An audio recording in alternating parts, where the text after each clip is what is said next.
안녕하세요. 써니 시니어입니다. 여러분, 오늘 이 영상을 클릭하신 분들은 대부분 이렇게 생각하셨을 겁니다. 나는 분리수거를 나름 성실히 잘 해왔다. 이 정도면 법 위반할 일 없겠지.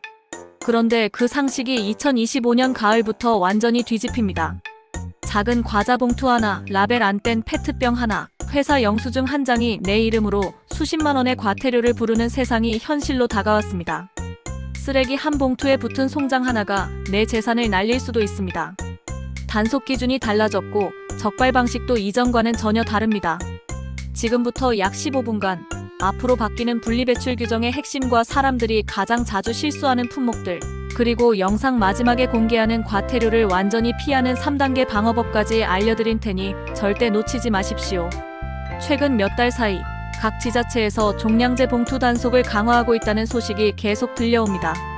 서울, 강남, 서초, 마포, 대구, 부산, 인천까지 전국 주요 도시마다 단속반이 조직됐고 봉투를 열어 내용물을 하나하나 확인하는 작업이 실제로 진행되고 있습니다. 일부 지역에서는 CCTV와 스마트폰 앱까지 활용해 배출 시간과 장소를 감시합니다. 가장 문제가 되는 건 사업장 쓰레기입니다.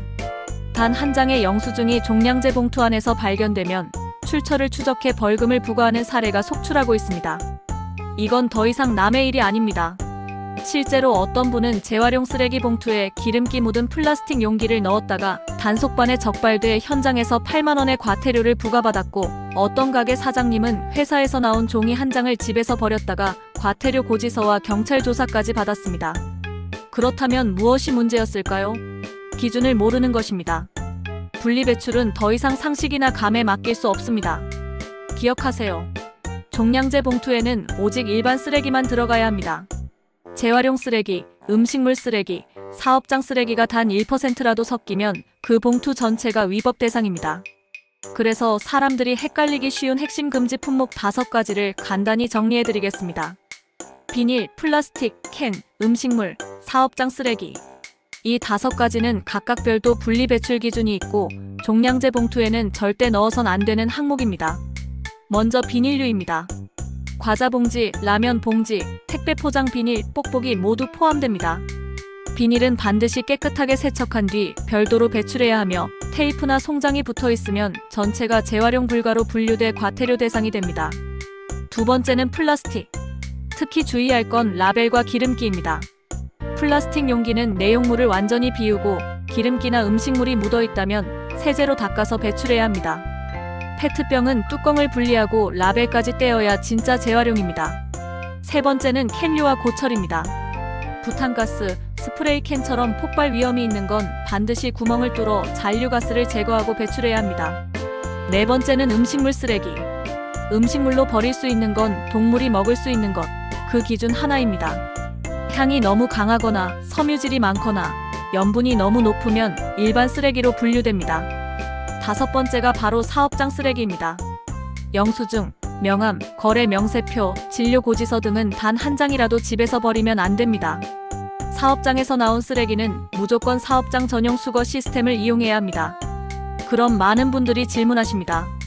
그렇다면 헷갈리는 쓰레기들은 어떻게 구분하나요? 지금부터 가장 자주 실수하는 품목 10가지를 알려드리겠습니다. 첫째, 양파와 마늘 껍질은 일반 쓰레기입니다. 둘째, 달걀 껍질과 조개 껍데기, 호두 껍질도 일반 쓰레기입니다. 셋째, 된장, 고추장, 젓갈류처럼 염분이 높은 장류는 일반 쓰레기입니다. 넷째, 커피 찌꺼기와 티백은 내용물이 아니라 포장재의 재질로 판단해야 하며 대부분 일반 쓰레기입니다. 다섯째, 복숭아나 망고 같은 핵과류의 씨앗은 너무 단단해 일반 쓰레기로 분류됩니다. 여섯째, 영수증과 코팅된 전단지는 재활용 불가입니다. 일곱째, 일회용 비닐장갑, 랩, 식탁보는 일반 쓰레기입니다. 여덟째, 젤형 아이스팩은 대부분 일반 쓰레기이거나 전용 수거함에만 버릴 수 있습니다. 아홉째, 폐건전지와 소형 가전제품은 반드시 전용 수거함에 배출해야 합니다. 마지막 10번째, 은박 코팅된 포장지나 상자에 붙은 테이프는 일반 쓰레기입니다. 테이프를 떼지 않으면 종이박스 전체가 재활용 불가가 됩니다. 그렇다면 왜 이렇게까지 단속이 강해졌을까요? 그 배경에는 3가지 이유가 있습니다. 첫째는 쓰레기 급증입니다. 배달음식, 온라인 쇼핑이 늘면서 포장 쓰레기 양이 폭증했고 현재 폐기물 처리 시설은 한계에 다다랐습니다. 둘째는 해외 처리 불가입니다. 예전엔 일부 폐기물을 중국에 수출했지만 이제는 대부분 수출이 금지되며 국내에서 자체 처리해야 합니다. 셋째는 품질 문제입니다. 재활용품이더라도 음식물이나 이물질이 묻으면 시장에서 팔리지 않아 수거 자체가 무의미해집니다. 그래서 정부는 처음부터 깨끗하게 배출하라는 방향으로 정책을 바꾼 것입니다. 이제 마지막으로 가장 중요한 과태료 방지 비법 3단계 프로토콜을 알려드리겠습니다. 첫 번째는 정보 차단입니다. 영수증, 택배 송장, 고지서, 약통의 라벨 같은 개인정보가 담긴 쓰레기는 반드시 잘게 찢거나 파쇄해서 버리십시오. 두 번째는 물기 제거입니다. 음식물 쓰레기는 물기를 빼지 않으면 악취와 오염을 유발합니다.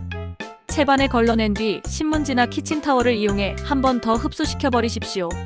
세 번째는 전용 보관 코너 만들기입니다.